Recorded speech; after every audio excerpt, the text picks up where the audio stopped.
हामी के सोच्छौँ के बोल्छौँ, हाम्रो मनोविज्ञान के हो, हामीलाई कस्तो कुराले भिजाउँछ, कस्तो कुराले हामीलाई खुसी महसुस गराउँछ, यी सबै कुरा हाम्रो संस्कृतिमा भर पर्दछ।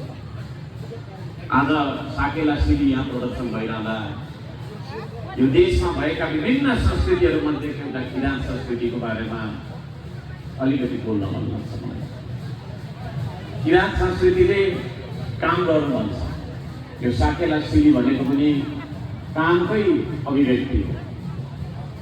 मेरो बुझाइ विगतमा हाम्रा पुर्खाहरूले हामी आज जति धारा प्रवाहमा बोल्न सक्छौँ, जतिवटा भाषाहरूमा कमान्ड गर्न सक्छौँ, त्यति बोल्न सक्नुहुन्न थियो।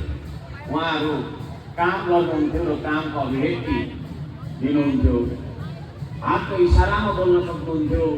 उहाँहरूले काम गरेर एकअर्कालाई भन्न खोजेको कुरा के हो भन्ने बुझाउनुहुन्थ्यो। त्यही बातचितको कुरा जस्तो मलाई लाग्छ यो साकेला सिडी, जहाँ धान रोपिरहेको, धान काटिरहेको, विभिन्न खालका चाहिँ कृषि सम्बन्धी कामहरू गरिरहेको भन्ने सिडीहरू हामीले